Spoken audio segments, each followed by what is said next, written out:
জনাইছো আজি আলফা আৰু চৰকাৰৰ মাজত যে শান্তি চুক্তি সম্পন্ন হৈছে ইয়াক লৈ প্ৰথমটো প্ৰতিক্ৰিয়া প্ৰকাশ কৰিছে পৰেশ বৰুৱাৰ জ্যেষ্ঠ ভাতৃয়ে তেখেতৰ তৰফৰ পৰা এটা সাক্ষাৎকাৰত মন্তব্য কৰি কোৱা হৈছে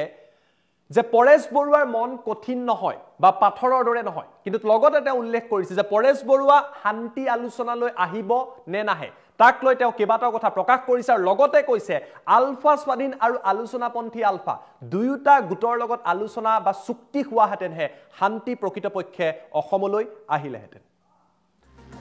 টাইমে বিগ ব্ৰেকিং ডাঙৰ খবৰ জনাইছো আলফা চৰকাৰৰ শান্তি আলোচনাক প্ৰথমতে আদৰণি জনাইছে পৰেশ বৰুৱাৰ জ্যেষ্ঠ ভাতৃয়ে পৰেশ বৰুৱাৰ জ্যেষ্ঠ ভাতৃৰ তৰফৰ পৰা কিছু সময় আগতে মন্তব্য কৰা হৈছে কিন্তু লগতে তেওঁ কৈছে শান্তি চুক্তিৰ নামত যদি ব্যক্তিগতভাৱে স্বাৰ্থৰ বাবে কাম কৰে ৰাইজে কিন্তু ক্ষমা নকৰিব আলফা স্বাধীন আৰু আলোচনাপন্থী আলফাই একেলগে এই শান্তি চুক্তিত থাকিব লাগিছিল বুলি তেওঁ মন্তব্য কৰিছে কিয়নো একাংশ যুৱক যুৱতী বৰ্তমান সময়তো জংঘলত আছে আন একাংশই আলোচনা কৰিছে ইয়াৰ বাবে এই আলোচনা কিমান ফলপ্ৰসূ হ'ব ইয়াক লৈ অসমৰ জনগণে বা অসমৰ ৰাইজে চিন্তা কৰিছে বুলি তেওঁ মন্তব্য কৰিছে তেওঁ লগতে কয় এই যি চুক্তি হৈছে চুক্তিৰ 60 পৰা 70% কথাই ৰাইজক চুই যাব লাগিব আনহাতে পৰেশ বৰুৱা শান্তি আলোচনাৰ অহাক লৈ কৈছে যে পৰেশ বৰুৱাৰ ওপৰত বহু গুৰুতৰ মোকৰ্দমা আছে যাৰ বাবে তেওঁ আলোচনালৈ আহিব নোৱাৰে মুখ্যমন্ত্ৰী ডক্টৰ হিমন্ত বিশ্ব শৰ্মাই পৰেশ বৰুৱাক আলোচনালৈ আমন্ত্ৰণ জনাইছিল 7 দিন অসমতে থাকি যাওক পৰিৱেশটো চাই যাওক বুলি কৈছিল কিন্তু পৰেশ বৰুৱা যেহেতু আহিব নোৱাৰে চৰকাৰৰ প্ৰতিনিধি বিদেশলৈ গৈ বাহিৰলৈ গৈ তেওঁৰ সৈতে আলোচনা কৰিব পাৰে কিয়নো এই সংগ্ৰামখনত অসমৰ বহু যুৱক যুৱতীৰ মৃত্যু হৈছে বুলি তেওঁ কৈছে পৰেশ বৰুৱাৰ আত্মসন্মানৰো কথা আছে কিয়নো পৰেশ বৰুৱাৰ কথা শুনিয়েই কথা মানিয়েই যথেষ্ট সংখ্যাই সংগ্ৰাম চলাই আছিল বুলি তেওঁ প্ৰকাশ কৰিছে কিন্তু চৰকাৰৰ যদি সদিচ্ছা থাকে বিদেশত গৈও পৰেশ বৰুৱাৰ সৈতে আলোচনা কৰাৰ তেওঁ আহ্বান জনাইছে বিদেশত গৈ ভাৰত চৰকাৰ আৰু ৰাজ্য চৰকাৰৰ প্ৰতিনিধিয়ে পৰেশ বৰুৱাৰ সৈতে কথা পাতক বিদেশত আলোচনা কৰিলে পৰেশ বৰুৱাৰ মন কুমলিব পাৰে বুলি উল্লেখ কৰিছে তেখেতৰ ভাতৃয়ে পৰেশ বৰুৱাৰ মনটো কোনো কঠিন পৰেশ বৰুৱাৰ মন যে কঠিন তেনেকুৱা নহয় বুলি তেওঁ মন্তব্য কৰিছে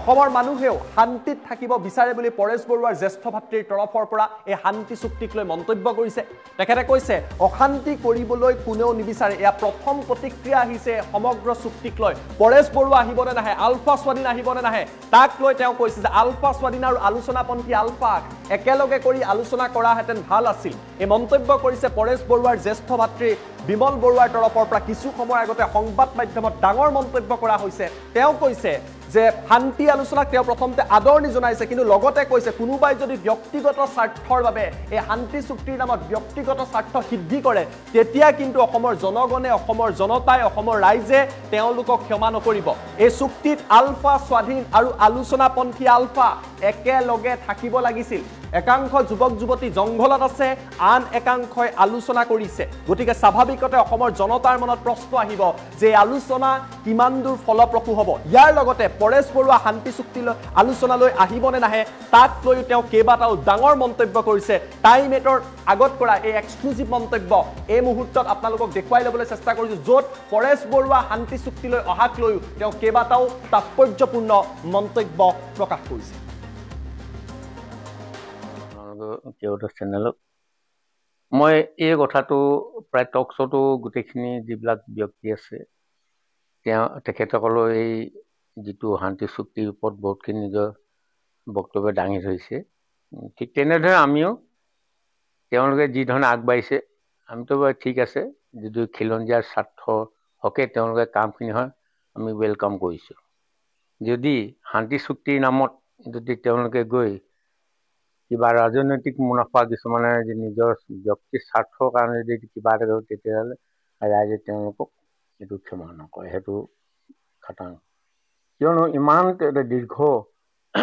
দিনৰ মূৰত আলোচনাটো হ'বলৈ গৈ আছে তাৰোপৰি এই সংগ্ৰামখনত তেওঁলোক একেলগে আগবাঢ়ি গৈছিল এতিয়া আলফা স্বাধীন আৰু আলোচনাপন্থী বুলি তেওঁলোক দুটা কৈছে আমি বেলেগ বেলেগ দুটা সংগঠন এই কথাটো কি হৈছে এটা যিটো এটা একেলগে এটা বাৰ্তা যাব লাগিছিলে দুইজন দুই আলফা তেওঁলোকে লগ লাগি এইবিলাক দাবী উত্থাপন কৰাখিনি বেছি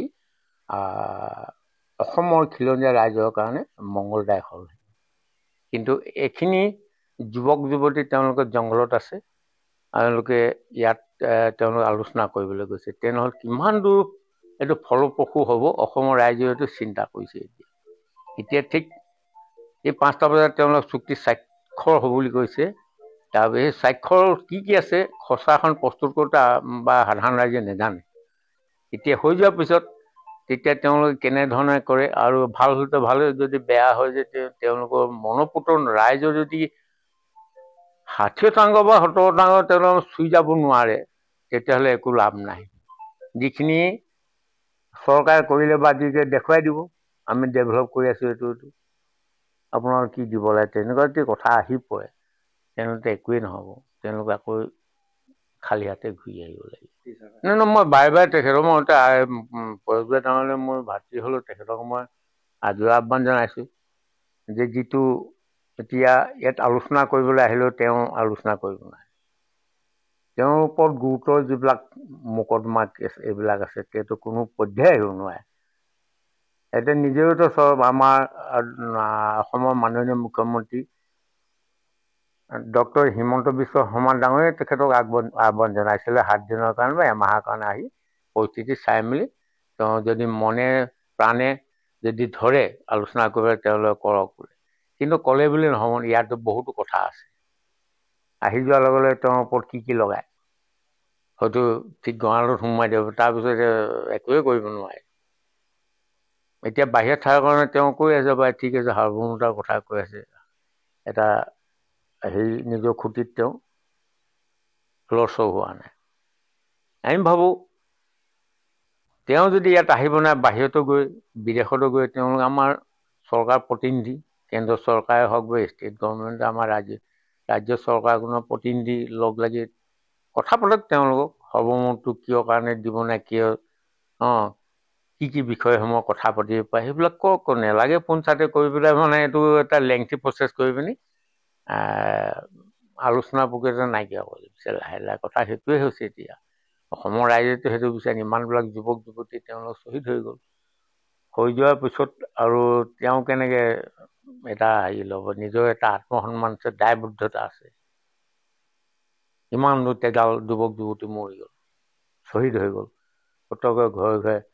কাৰোবাৰ যদি এজন আছে সেই ল'ৰাজনো শ্বহীদ হৈ গৈছে তেওঁৰ ওপৰত দায়িত্বভাৰ আহি গৈছেতো এটা সেই গতিকে তেওঁ আহিবলৈ বহুত কঠিন ৰাস্তা এইটো গতিকে চৰকাৰে যদি সদিচ্ছা আছে বিদেশত গৈ হ'লেও তেওঁলোক আলোচনা কৰক আলোচনা কিজানি তেওঁ মনটো কোমলিবও পাৰে মানুহ তেওঁ মনটো যে পাথৰ এনেকুৱা নহয় কিবা এটা কথা মানুহ মানিবই কিমান ডাঙৰ ডাঙৰ লিডাৰ আছে আগৰ পৰা কট্টৰপন্থী আছে তেওঁলোকেওতো আলোচনা কৰিছে কিয় নকৰিব ইয়াত যিখিনি বা উগ্ৰপন্থী কাৰ্য ইয়াত হোৱাই নাই একোটো কিমান হৈছে এতিয়া যিখিনি হৈছে ক'ৰবাত যাবলৈ তেওঁ এনকাউণ্টাৰ কৰি দিছে চৰকাৰে এইবিলাক ইমান হেৰি কৰিছে ইমান পৰিস্থিতি ইয়াত হোৱাই নাই সেইটোতো হুলস্থুল লগাই পিনে অশান্তি এটা সৃষ্টি হৈছে ঠিক আলোচনাৰ পূৰ্বে মানুহক ভয় ভাবুকি দেখুৱাইছে এনেকৈ নহয়তো মানুহে শান্তিতে থাকিবলৈ বিচাৰে অশান্তি কৰিবলৈ কোনে বিচাৰে গতিকে চৰকাৰেও এটা তেওঁলোকে বিবেচনা কৰি চাই আলোচনাৰ কাৰণে এটা তেওঁলোকৰ লগত এটা চেষ্টা এটা প্ৰচেষ্টা এটা হাতত ল'ব লাগে এইটো নহয় যে দুটা ভাগ কৰি তেওঁলোকক এভাগে কৰি তেওঁলোকে সেইটো নহয় একেলগে বহুৱাই মেলি দুইটা আলোচনাপন্থী আৰু যিবিলাক স্বাধীন আলফা দুইটা একেলগ কৰিব লাগে দুটাটো ভাগ কৰি পিনে আৰু দুৰ্বল কৰিবলৈ বিচাৰিছে কিবা এটা হয়তো এওঁলোকক টোপ দি দিব ঠিক তেনেকুৱা ধৰণে হ'বগৈ মোৰ ৰিজাল্টটো যিটো ওলাব যিখিনি খিলঞ্জীয়া স্বাৰ্থ সুৰক্ষাৰ কাৰণে যিখিনি তেওঁলোকৰ কথা ৰাজনীতিভাৱে তাৰপিছত অৰ্থনৈতিক ক্ষেত্ৰত আৰু কিছুমান আছে ভূমি অধিকাৰ এই কিছুমান কথা কৈছে কিমানখিনি ফলপ্ৰসূ হয় এই আজি ইয়াত স্বাক্ষৰ কৰাৰ পিছতহে গম পোৱা যাব যেতিয়া প্ৰচাৰ মাধ্যমৰ যোগেদি যেতিয়া আহিব সাধাৰণ ৰাইজে তেতিয়া